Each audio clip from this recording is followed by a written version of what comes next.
कैसे हैं सब लोग। पेज नंबर 24 डिस्कस करते हैं।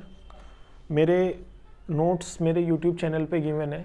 11th क्लास के नोट्स 12th क्लास के नोट्स दोनों गिवन है। वहाँ से PDF कॉपी डाउनलोड कर सकते हैं और अपने साथ नोट्स का प्रिंट आउट लेकर के बैठें। इस पेज में 2-3 टॉपिक्स गिवन है। मोमेंट ऑफ इनर्शिया कैसे डिफाइन करते हैं, मोमेंट ऑफ इनर्शिया का क्या कॉन्सेप्ट है, एक तो ये है। रेडियस ऑफ जायरेशन क्या है, और एक्सप्रेशन फॉर टॉर्क के लिए एक्सप्रेशन कैलकुलेट करना सीखेंगे। Kinetic energy of a rotating body ये कैलकुलेट करना सीखेंगे, और angular momentum of a rotating body. ये 3-4 टॉपिक 1 बाय 1 हम कवर करेंगे। तो आइए सबसे पहला टॉपिक लेते हैं, मोमेंट ऑफ इनर्शिया। तो मोमेंट ऑफ इनर्शिया का कॉन्सेप्ट क्या है, सबसे पहले तो ये समझें। तो एक तो पहले ये समझना है हमें कि इनर्शिया क्या है और मोमेंट ऑफ इनर्शिया क्या है। लीनियर मोशन के केस में इनर्शिया एक रोल प्ले करता है, और यहाँ रोटेशन के केस में वही role moment of inertia play करता है। तो इनर्शिया क्या रोल प्ले करता था वहाँ पे लीनियर के केस में? इनर्शिया रोल प्ले करता था स्टेट में चेंज होने का अपोज करने का। जो न्यूटन का फर्स्ट लॉ था, इट वॉज अबाउट इनर्शिया। तो वो क्या कहता था कि अगर कोई रेस्ट स्टेट में है तो वो रेस्ट में ही रहता है, और अगर कोई मोशन के स्टेट में है तो मोशन के स्टेट में ही बना रहता है until unless some force is applied. तो ये जो रेस्ट का स्टेट रेस्ट में ही रहता है, और इसमें इस स्टेट को चेंज होने का जो अपोज करता है, जो टेंडेंसी है अपोज करने की, वो कौन करता है अपोज? वो इनर्शिया करता है। It is due to inertia. Inertia state में चेंज होने का अपोज करता है। तो जो एक अगर आप लीनियर मोशन में लेके जाओ किसी ऑब्जेक्ट को, स्टेट चेंज करो उसकी, तो वहाँ पे जो अपोज कर रहा है वो है इनर्शिया। लेकिन अगर आप किसी ऑब्जेक्ट को लीनियर मोशन में लेके नहीं जा रहे और आप उसको घुमाने लगते हो, वो इनिशियली घूम नहीं रहा, रुका हुआ है, पर आप अब उसको घूमने रोटेशन में डाल रहे हो, तो इस रोटेशन में जाने में भी इसकी स्टेट तो चेंज हो रही है। अब ये रोटेशन स्टेट में आ रहा है, तो इस स्टेट ऑफ चेंज को, इस चेंज ऑफ स्टेट को अपोज करेगा वो इनर्शिया नहीं करेगा, वो मोमेंट ऑफ इनर्शिया करेगा। तो ये तो कॉन्सेप्ट हुआ मोमेंट ऑफ इनर्शिया का, उसका क्या काम है, किस केस में होता है। और दूसरा है फिर मोमेंट ऑफ इनर्शिया कैलकुलेट कैसे करते हो। तो लीनियर के केस में आप इनर्शिया कैसे कैलकुलेट करते थे? तो वहाँ तो जो मास होता था वो मास ही मेजरमेंट होता था इनर्शिया का। जिस ऑब्जेक्ट, हालांकि we can not say that inertia is equal to mass, लेकिन हमें ये पता था कि मास जिसका कम होता था उसका इनर्शिया भी कम है, मास जिसका ज़्यादा होता था उसका इनर्शिया भी ज़्यादा है। एक 500 ग्राम का ऑब्जेक्ट है, उसको वो रेस्ट में रखा हुआ है, उसको मोशन में ले जाने के लिए आप कोई फोर्स लगाते हो, स्टेट चेंज करना चाहते हो, तो आपको अपोजिशन कम मिलेगा, लेकिन अब आप किसी 500 kg के मास को जो रेस्ट में है और उसको आप मोशन में ले जाना चाहते हो, तो वहाँ पे आपको अपोजिशन ज़्यादा मिलेगा, तो उसका इनर्शिया ज़्यादा है। इसका मतलब mass is measurement, somehow mass is measurement of inertia. जिसका मास ज़्यादा है उसका इनर्शिया भी ज़्यादा है। अब यहाँ पे इस केस में क्या होता है, रोटेशन के केस में, यहाँ पे केवल उसका मास नहीं डिपेंड करता, मास पे तो डिपेंड करेगा ही करेगा उसके इनर्शिया का मेजरमेंट में, साथ ही साथ वो मास एक्सिस ऑफ रोटेशन से किस डिस्टेंस पे रखा है इस पे भी डिपेंड करेगा उसका मोमेंट ऑफ इनर्शिया। तो उसका यानी कि 2 चीज़ों पे डिपेंड किया, एक तो मास पे और एक मास के कन्फिग्रेशन पे। कन्फिग्रेशन मतलब कि एक्सिस ऑफ रोटेशन से कितना डिस्टेंस पे है, बल्कि इस पे एक्सिस ऑफ रोटेशन से कितना डिस्टेंस पे, इस पे तो ज़्यादा ही डिपेंड करता है।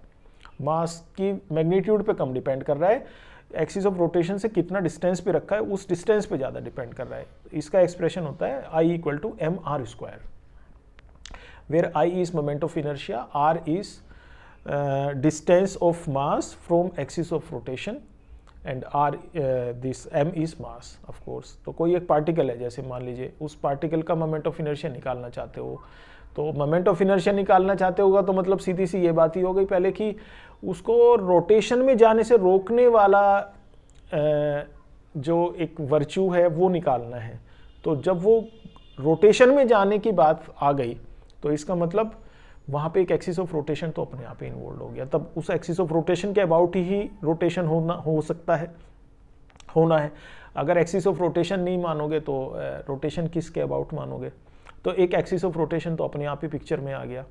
अब इस एक्सिस ऑफ रोटेशन से वो पार्टिकल तक का जितना डिस्टेंस है वही r है, तो mr² से कैलकुलेट कर लोगे इसको।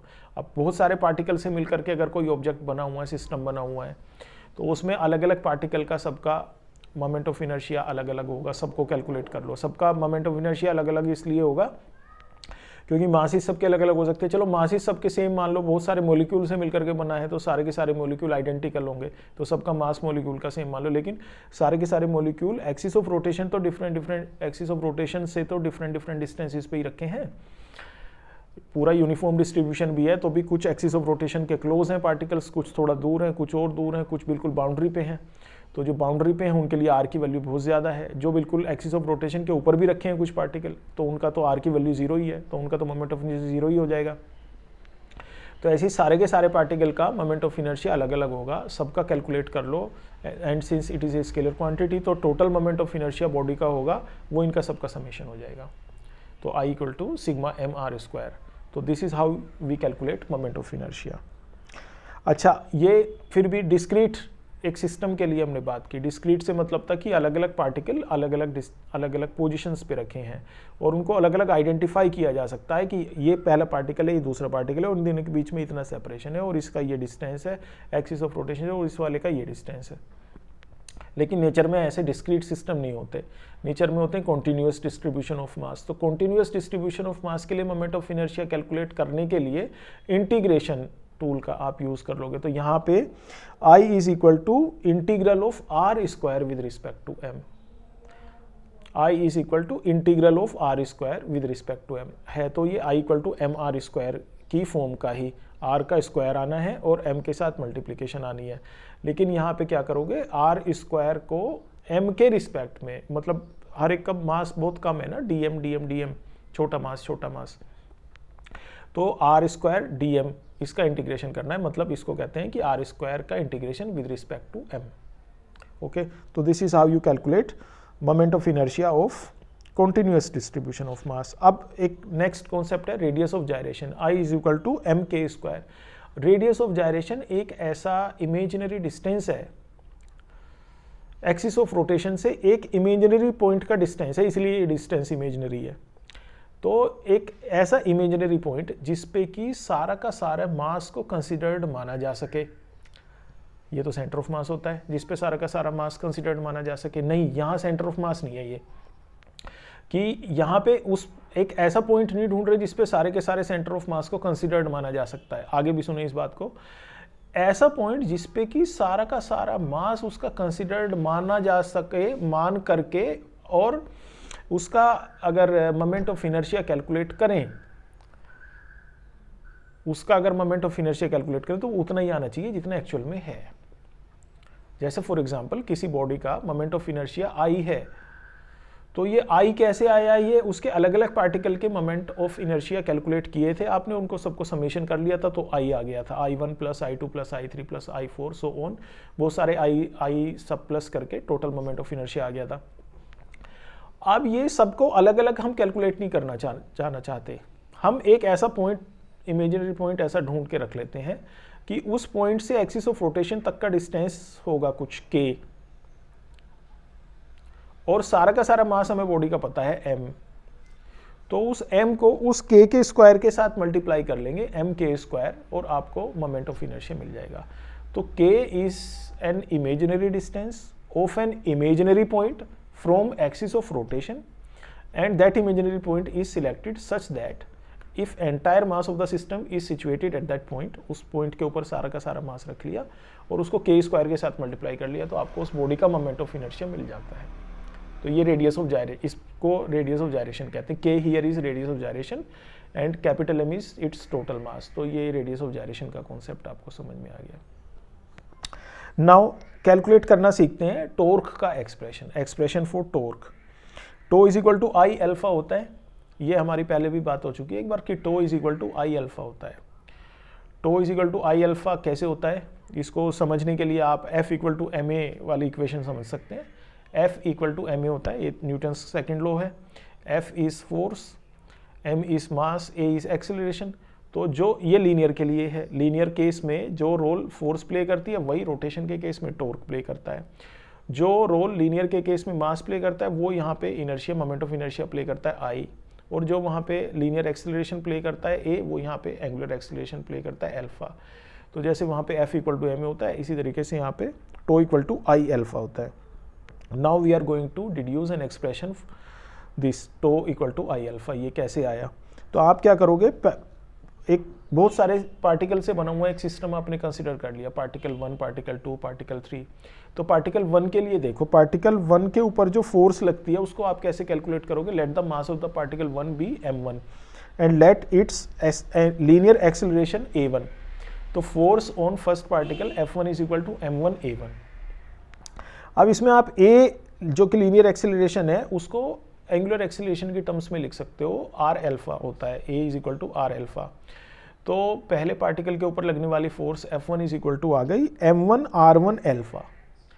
पहले वाले पार्टिकल के ऊपर लगने वाली फोर्स आ गई F1 is equal to m1 r1 alpha. तो ये है फोर्स पहले पार्टिकल के ऊपर। अब इस पहले पार्टिकल के ऊपर लगने वाला टॉर्क कैलकुलेट कर लें। तो टॉर्क कैसे कैलकुलेट करते हैं? Tau is equal to r cross f होता है। तो आपने पहले पार्टिकल के ऊपर निकाल रहे हो तो आपने लिख लिया tau 1 is equal to r1 into F1। F1 की वैल्यू जो अभी कैलकुलेट करके आए थे वो वैल्यू इसमें सब्सटीट्यूट कर ली, तो you get tau 1 is equal to r1 into m1 r1 alpha. It becomes tau 1 is equal to m1 r1 square alpha. तो आपको एक एक्सप्रेशन अभी ये मिल गया है m1 r1 स्क्वायर अल्फा। ये टो 1 के लिए है। इसी तरीके से टो 2 के लिए, टो 3 के लिए, टो 4 के लिए सब कैलकुलेट किए जा सकते हैं। तो टोटल टोर कितना होगा? Tau equal to tau 1 plus tau 2 plus tau 3 plus plus plus so on up to n। और इनमें टो 1, टो 2, टो 3 इनकी सबकी वैल्यू सब्सटीट्यूट कर ली, m1 r1 square alpha plus m2 r2 square alpha plus plus plus up to mn rn square alpha and you get, इसमें alpha common ले सकते हो तो आपको ब्रैकेट में मिल गया m1 r1 square plus m2 r2 square plus plus plus mn rn square, bracket closed, बाहर alpha. तो ये जो m1 r1 square plus m2 r2 square plus plus plus mn rn square मिला है, दिस इज आई। तो you get an expression tau equal to I alpha. इसी तरीके से काइनेटिक एनर्जी एक रोटेटिंग बॉडी की कैलकुलेट करना सीखते हैं। तो एक्सप्रेशन होता है 1/2 आई ओमेगा स्क्वायर। तो we are going to derive this expression 1/2 I omega square which is kinetic energy of a rotating body. तो लीनियर काइनेटिक एनर्जी कैसे कैलकुलेट करते हो? 1/2 mv स्क्वायर से। तो एक पार्टिकल नंबर 1 बहुत सारे पार्टिकल से मिला हुआ एक सिस्टम है, पार्टिकल 1, पार्टिकल 2, पार्टिकल 3। तो पार्टिकल 1 की बात करें तो इस पार्टिकल 1 की काइनेटिक एनर्जी कितना होगी? ke1 is equal to 1/2 m1 v1 square. इसी तरीके से ke2 कितना होगी? 1/2 m1 v2 स्क्वायर। अब इसमें जो v है, v की जगह पे r ओमेगा सब्सटीट्यूट कर सकते हैं। तो आपको पहले पार्टिकल की काइनेटिक एनर्जी मिल गई। Kinetic energy 1 is equal to 1/2 m1 r1 square omega square. Omega सबके लिए कॉमन होगा, जितने भी पार्टिकल होंगे बॉडी में सारे के सारे एक कॉमन एंगुलर वेलोसिटी के साथ रोटेट कर रहे होंगे, इसलिए ओमेगा सबके लिए कॉमन होगा। तो आपको फर्स्ट पार्टिकल की काइनेटिक एनर्जी मिल गई 1/2 m1 r1 square omega square. Total kinetic energy body की होगी, kinetic energy equal to ke1 plus ke2 plus ke3 plus ke4 up टूken। इनमें ke1, ke2, ke3 की वैल्यू सब्सटीट्यूट कर लो तो you get ke equal to 1/2 m1 r1 square omega plus 1/2 m2 r2 square omega square plus plus plus 1/2 mn rn square omega square. अब इसमें 1/2 common ले लो और ओमेगा स्क्वायर कॉमन ले लो। Bracket में आपको मिलता है m1 r1 square plus m2 r2 square plus plus plus mn rn square and this becomes I. तो आपको काइनेटिक एनर्जी का एक्सप्रेशन मिल गया 1/2 I omega square. Kinetic energy का एक्सप्रेशन मिल गया 1/2 आई ओमेगा स्क्वायर। अच्छा, एंगुलर मोमेंटम रोटेटिंग बॉडी का कैलकुलेट करना सीखते हैं। एंगुलर मोमेंटम का जो एक्सप्रेशन है it is j equal to I omega. j equal to I omega कैसे कैलकुलेट करते थे? जैसे p इक्वल टू mv होता था ना, तो p की जगह पे p इज लीनियर मोमेंटम, तो उसकी जगह पे एंगुलर मोमेंटम होगा तो p की जगह पे j होगा। वहाँ पे m होता था तो जो m वहाँ पे रोल प्ले कर रहा है वो यहाँ पे I रोल प्ले कर रहा है, तो m की जगह पे I होगा। दूसरा वहाँ पे v होता था m इंटू वी, तो जो v वहाँ पे रोल प्ले कर रहा है यहाँ पे एंगुलर वेलोसिटी ओमेगा प्ले कर रहा है, तो j equal to I omega. तो अब ये j we are going to derive this formula J equal to I omega. तो सबसे पहले पार्टिकल 1 का मोमेंटम कंसिडर करते हैं, P1 is equal to M1 V1। V1 की जगह पे R1 ओमेगा रख सकते हैं, तो you get an expression P1 is equal to M1 R1 omega. Now angular momentum of this first particle J1 is equal to R1 into P1, और इसमें जो P1 की वैल्यू अभी कैलकुलेट करके आए वो वैल्यू सब्सटीट्यूट कर देंगे, तो you get J1 is equal to M1 R1 square omega.